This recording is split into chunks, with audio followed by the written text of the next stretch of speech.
पहले तो मैं मुफ्ती साहब को एक अच्छी खबर देना चाहूँगा कि मेरी नॉलेज साइंस के बारे में बड़ी मामूली है, तो आप फिक्र ना करें उसकी, लेकिन कुछ कॉमन सेंस है मुझ में। देखिए, ये खुदा का तस्वुर कोई नया तस्वुर नहीं है, ये सदियों से रहा है। ये कुछ रिलीजन 3000 साल पुराने होंगे, 4000 साल पुराने होंगे, लेकिन इंसान कोई 10,000 12,000 साल से एग्जिस्ट करता है होमोसेपियन की शक्ल में, और हमेशा कुछ ना कुछ मज़हब रहे। ये मज़हब जाहिलों के नहीं थे, ये मज़हब एक ऐसी ग्रीक सोसाइटी के थे जहाँ बड़े बड़े फिलोसफर पैदा हुए। ये मज़हब इजिप्शियंस के थे जिन्होंने पिरामिड्स बनाए थे। ये रोमन्स के थे कि जिनका आर्किटेक्चर और सेनेट यानी पहली बुनियाद डेमोक्रेसी की लिमिटेड थी, मगर डेमोक्रेसी थी, ये उन लोगों ने किए थे।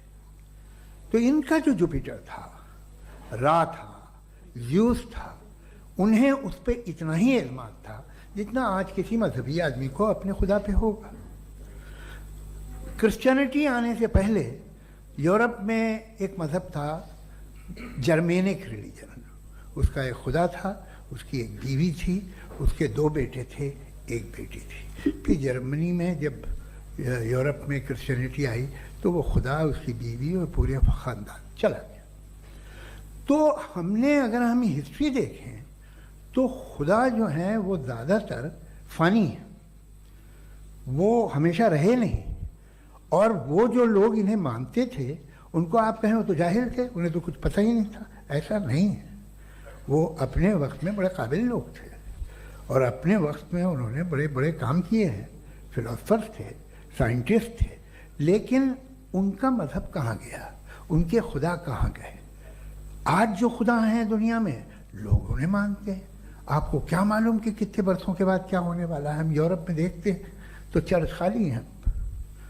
तो वक्त के साथ चीज़ें बदलती हैं। जहाँ तक इसका ताल्लुक़ है मज़हबों का, हर मज़हब आपसे एक चीज़ मांगता है, फेथ। ये फेथ क्या चीज़ होती है? What is the difference between faith and belief? ये तो बहुत ही अहमक़ाना बात होगी कि कोई आदमी कहे साहब अगर खुदा है तो मुझे दिखाइए। ये तो जाहिलाना बात हुई। मैंने तो नॉर्थ पोल नहीं देखा है, मगर मैं मानता हूँ कि नॉर्थ पोल है। मैं क्यों मानता हूँ? इसलिए कि अगर ये दुनिया राउंड है तो उसका कोई टॉप होगा। कुछ लोग हैं जो वहाँ गए भी हैं, कॉमन सेंस कहता है कि ऐसा होगा, सबूत है, गवाह है, रीज़न है। तो ये मेरा फेथ नहीं है। तो फेथ में और बिलीफ में डिफरेंस क्या है? जो मज़हब मांगता है आपसे, हर मज़हब फेथ मांगता है। फेथ का मतलब ये है कि ना कोई गवाह हो, ना कोई सबूत हो, ना कोई रैशनल हो, ना कोई लॉजिक हो, ना कोई प्रूफ हो, मगर तुम एक बात को मानो। ये है फेथ। वरना बिलीफ होता। अगर इसमें कुछ भी सबूत होते, गवाह होते, तो फिर इसे आप बिलीफ कहते हैं। जैसे मेरा बिलीफ है कि नॉर्थ पोल है, मेरा फेथ थोड़ी है। फेथ इन तमाम शर्तों को रद्द करता है। तो फिर स्टुपिडिटी क्या है? अगर मैं एक बात ऐसी मानूं जिसकी ना कोई लॉजिक है, ना कोई रैशनल है, ना कोई प्रूफ है, ना कोई गवाह है, ना कोई सबूत है, और मैं उसे मानूं, तो ये स्टुपिडिटी हुई। इसे ही भाई कल को मैं यकीन कर लूं कि एलॉन मस्क जो है मेरा भाई है, तो मुझे इंतहाई खुशी होगी, सुकून भी बहुत मिलेगा मुझे। लेकिन और कहे भाई क्यों मानते हो, क्या सबूत है? भाई वो तो अमेरिकन है और तुम तो इंडियन हो, वो तो नस्ल अलग है, तुम्हें कभी मिले भी नहीं। साहब देखिए, मेरा फेथ है, इस पर बात न किया। फेथ का मतलब ही यह है कि आप प्रूव नहीं कर सकते। अगर आप प्रूव कर सकते हो तो फेथ की जरूरत ही नहीं, फिर तो आप बात करेंगे, आप कितनी बहस कर लीजिए। अल्टीमेटली दुनिया का हर मजहब फेथ पे टिका है, और फेथ का मतलब है एक ऐसा यकीन जिसका कोई सबूत, कोई गवाह, कोई रैशनल नहीं।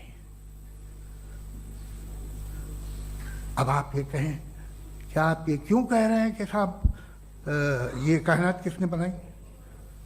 कमाल ये है कि आपने बताया कि एक आइलैंड पे गए और एक बॉल देखी। आपने ये नहीं कहा कि आइलैंड किसने बनाया, आपको सिर्फ बॉल पे हैरत हुई। हमने आइलैंड पे हमने हैरत नहीं की, होते हैं आइलैंड। इसी तरह ये आइलैंड है, सितारे, ये गैलेक्सीज, ये सब आइलैंड हैं खला में। हम उन्हें टेकन फॉर ग्रांटेड लेते हैं, हम पूछते नहीं किसने बनाए। आपने जजीरे के बारे में